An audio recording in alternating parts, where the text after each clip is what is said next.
When an artist uses the golden ratio as a dominant part of the image, it risks becoming a part of the subject matter instead of being a tool that is part of how the painting is constructed. Sometimes it seems as though the artist is trying too hard to incorporate the golden ratio into a piece of artwork. When we look at nature, we don't notice the golden ratio within the aesthetics. Instead, it exists as part of the design. It isn't blatant or dominant in its appearance. If artists are to incorporate the golden ratio, it seems as though this kind of subtlety is required. This is my version of the Sunflowers by Van Gogh. This is another example of a subject matter that has strong associations with a particular artist. Anyone who paints a sunflower will be immediately compared to Van Gogh.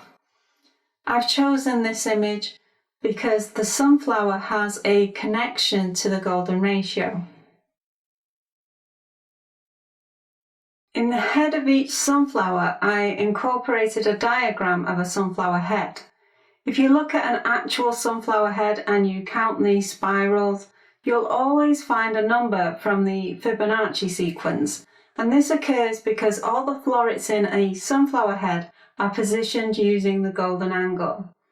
There's a floret, and then the next floret is angled 137.5 degrees from the last. No other angle would allow for such an efficient use of the space. If a different angle was used, there would be gaps between some of the florets.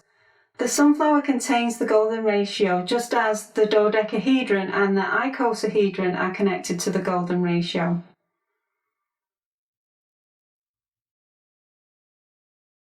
Here is my picture of Van Gogh's sunflowers on a golden ratio sized canvas, and it contains a subject matter that connects to the golden ratio.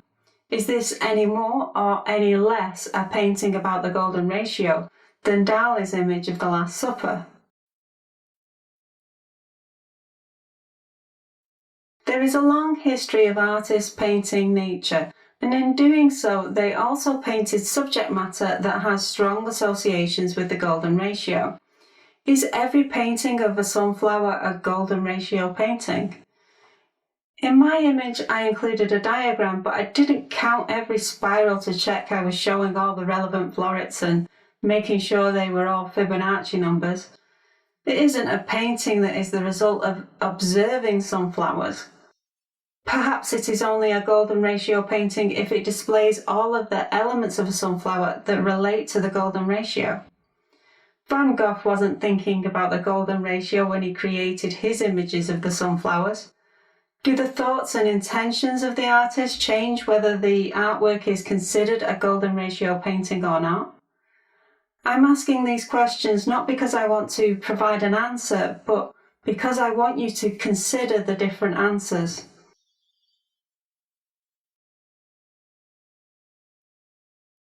The golden ratio is embedded into nature, and artists have been inspired by nature for a long time. Some artists have observed and painted nature in a very scientific manner. There is a strong link between science and observation.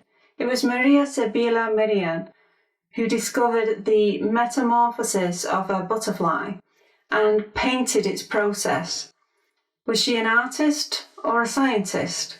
I'd suggest that she was both. There is a long history of artists who are also scientists. Have these observers of nature been painting the golden ratio all along because they were creating realistic drawings of the natural world? Or does the artist need to be consciously planning to create an image that uses the golden ratio?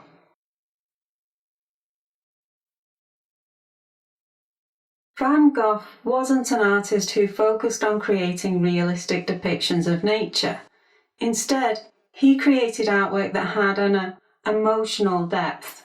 He didn't paint sunflowers, he painted his connection to the sunflowers. Artists don't always paint what is there.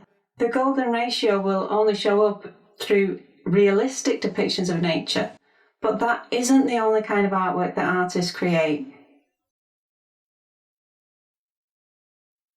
The golden ratio is connected to nature, and when we consider using the golden ratio, it raises a lot of questions about how art connects to nature. Do we want realistic images? Is nature a superior beauty? Is the role of the artist to observe and create realism, or should they add something of themselves to the images they create? The golden ratio is part of nature's design. If we use it in a piece of artwork, it might be a stretch to say that it leads to beauty. It might lead to something natural. This might be something that we desire in our artwork, or it could be something that isn't in line with the type of work we want to create. We might not want to create the effect of something being familiar or natural. The decision of whether to use the golden ratio raises so many questions for an artist, we can't look at them all. It raises so many questions because it links to questions about the artist's relationship to the natural world and the artist's relationship to realism, that is, the creation of realistic images. When I created my version of Van Gogh's Sunflowers, I used a golden ratio canvas. It seemed fitting given the subject matter's close relationship to the golden ratio. However, I could have seen this in a different way. If the golden ratio canvas is natural, then maybe it is more suited to subject matter that is unrealistic. Previously, we have looked at the idea of finding contrasts in an image. Using a golden ratio canvas might provide familiarity to contrast and balance an unrealistic abstract image. There are many options to choose from. I want to raise these ideas so that you can take them further if you choose to.